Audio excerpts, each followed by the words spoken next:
Eternity, अनंत काल। ये सोच शायद धर्म जितनी पुरानी है, शायद तब से चली आ रही है जब से इंसान है।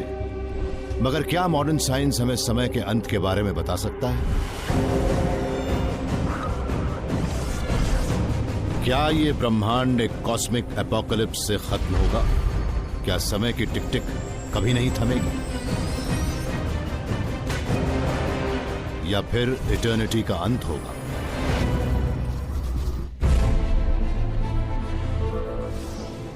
स्पेस, समय और खुद जिंदगी, ब्रह्मांड के ये रहस्य हम जानेंगे थ्रू द वर्म होल।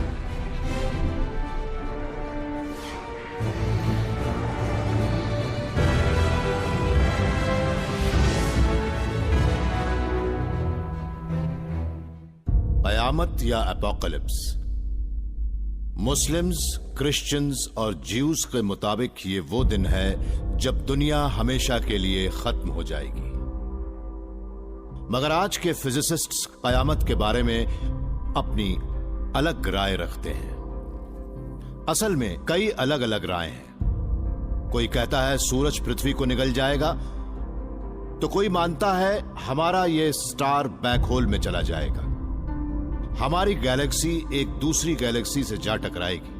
मगर तब क्या होगा जब सब कुछ कयामत में खत्म हो जाएगा और समय भी विलुप्त हो जाएगा?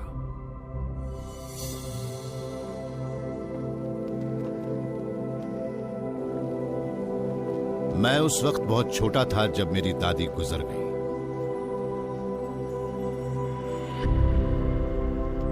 सूरज रोज निकलता था और डूबता था, मौसम भी बदल रहे थे।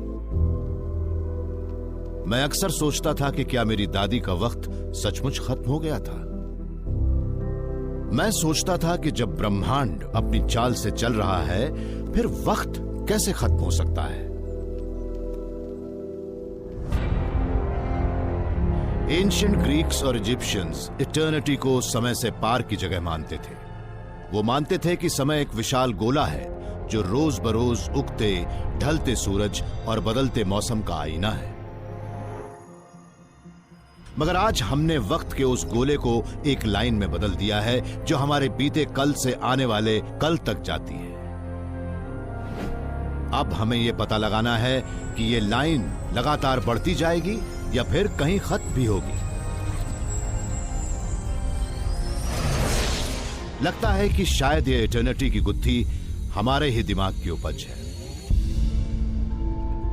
एंथ्रोपोलॉजिस्ट वेरा डिसिल्वा सिन्हा और लिंग्विस्टिक साइकोलॉजिस्ट क्रिस सिन्हा हमेशा यही सोचते रहते हैं कि लोग वक्त के बारे में क्या सोचते हैं। हमारा समाज काफी बड़ा और बेहद कॉम्प्लेक्स है।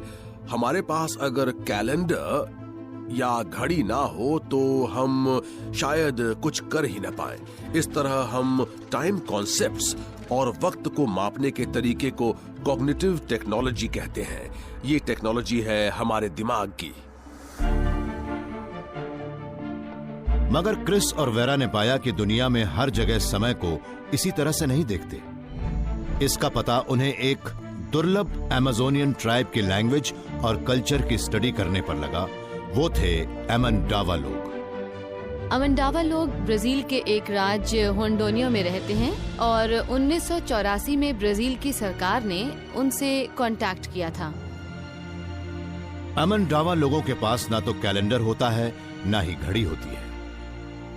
उनकी भाषा में तो समय नाम का शब्द भी नहीं है।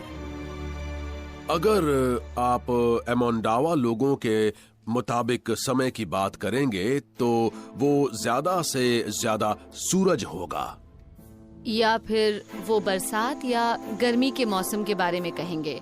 मगर इनसे तो समय को नहीं समझाया जा सकता ना। एमनडावा लोगों के समय बताने के तरीके को समझने के लिए क्रिस और वेरा ने कुछ पेपर प्लेट्स को अरेंज किया। तो हमने ये देखा है कि मौसम सिर्फ दो होते हैं, बारिश और गर्मी के। तो हमने इन प्लेट्स की मदद से मौसम को बांटने की कोशिश की है। एमनडावा कबीले का कोई आदमी प्लेट्स को दिन या महीने के हिसाब से नहीं रखेगा, बल्कि उन 2 मौसमों में होने वाली खास कुदरती घटनाओं के हिसाब से करेगा। एक मौसम के इन छोटे छोटे सब डिवीजन के लिए वो आपको एक कहानी सुनाएगा, फसल लगाने और काटने की कहानी। ये भी बताएगा कि उस वक्त कौन से फल पकते हैं और उस वक्त जंगल में क्या होता है, नदी का पानी बढ़ता है या घटता है, मतलब इस तरह की बातें। हाँ। समय को मापने का यह तरीका किसानों के लिए तो सही लगता है, मगर हमारे इंडस्ट्रियलाइज्ड कल्चर्स में एक ज्यादा रिजिड सिस्टम ने अपनी जगह बना ली है। हम शायद 7 प्लेट्स लगाएं, हफ्ते के हर दिन के लिए 1 प्लेट, या फिर हम दिन को घंटों में बांटकर उनसे एक गोला बना दें। मगर एमंडावा लोग इन घटनाओं को कभी एक खास शेप में अरेंज नहीं करते हैं। उन्हें घटनाओं की शेप से कोई खास मतलब नहीं है, उन्हें फिक्र है हर घटना के कंटेंट की। वो समय को एक स्पेशल डायमेंशन जैसा नहीं मानते हैं। वो ये नहीं मानते हैं कि समय एक लाइन है जिसमें एक फ्यूचर है जिसके बारे में हमें सोचना है और एक पास्ट है जिसे हमें पलट कर देखना है। हम अक्सर ये कहते हैं कि हम अपने बचपन में झांकते हैं, मगर अमंडावा लोग अपने बचपन में नहीं झांकते। वो कहते हैं कि हम कभी छोटे थे, हमारा बचपन था, अब उसे क्या देखना। तो एमंडावा उस लाइन को नहीं देखते जिसमें उनका जीवन कल से आज में आया है, मगर वेस्टर्न कल्चर्स में हम अपनी जिंदगी की इस टाइम ज्योमेट्री को पूरी तरह से मानते हैं। एक इंसान की जिंदगी भी एक लाइन जैसी होती है जो जन्म से मौत तक जाती है। उस लिहाज से हम ये भी मानते हैं कि हमारे ब्रह्मांड की भी एक टाइम लाइन है। उसका जन्म भी 1400 करोड़ साल पहले बिग बैंग से हुआ था, और वो दिन भी आएगा जब वो खत्म हो जाएगा। ब्रह्मांड के जन्म से पहले कोई समय नहीं था, और जिस दिन कयामत के बाद वो खत्म होगा, उस दिन वक्त भी थम जाएगा। थियोरेटिकल फिजिसिस्ट फोर्टिनी मार्कोपोलो एमंडावा लोगों की तरह ये बात नहीं मानती। अगर हम ये कहते हैं कि समय का अंत होगा, तो ये भी कहना पड़ेगा कि उसकी शुरुआत हुई थी। ये बात भी जन्म और मौत जैसी ही है। अगर जन्म नहीं होगा तो मौत कैसे होगी? मुझे कोई ये बता सकता है कि अगर समय नहीं था तो फिर वो आया कहाँ से? फोर्टिनी समय के फंडामेंटल नेचर को समझने की कोशिश कर रही हैं, मगर सब एटॉमिक पार्टिकल्स की माइक्रोस्कोपिक दुनिया में ये एक बड़ा ही ट्रिकी कॉन्सेप्ट है। क्वांटम मैकेनिक्स की थ्योरी के मुताबिक ये पार्टिकल्स एक दूसरे से सॉलिड डिफाइंड ऑब्जेक्ट्स की तरह नहीं, बल्कि एमॉर्फस क्लाउड्स के रूप में इंटरैक्ट करते हैं। मतलब वो पार्टिकल्स एक ही वक्त पर वहां हैं भी और नहीं भी हैं। ऐसे में यह नहीं कहा जा सकता कि 2 पार्टिकल्स एक दूसरे से मिले भी थे या नहीं। अगर हम क्वांटम मैकेनिक्स के नियमों को इंसान या प्लेनेट जैसी बड़ी चीजों पर लागू करें तो बड़ी चौंकाने वाली बातें सामने आ सकती हैं। मैं यहाँ बैठकर आपसे बात कर रही हूँ। अब ये मान लीजिए कि हमारे ब्रह्मांड में एक ब्लैक होल गलती से मुझे अपने अंदर खींच लेता है। अब क्वांटम थ्योरी के मुताबिक वो बड़ा सा ब्लैक होल मेरे पीछे है भी और नहीं भी है। उसकी वजह से हो सकता है कि हम बात कर सके या नहीं कर सके।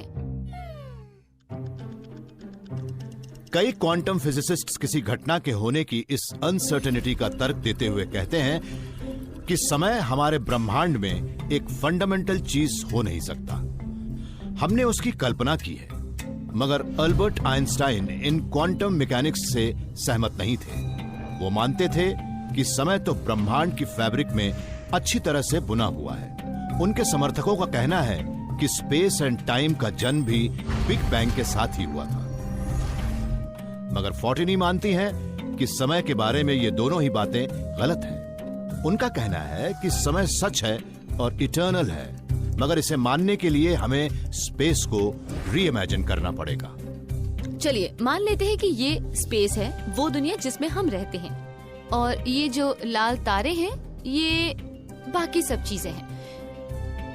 अब ये जाल कनेक्टिविटी के लिहाज से हमारे बीच की दूरी को रिप्रेजेंट करता है। तो हम मान लेते हैं कि ये मैं हूँ और ये है मेरी सहेली अरेलिया और ये है मेरा दोस्त हेलमेट।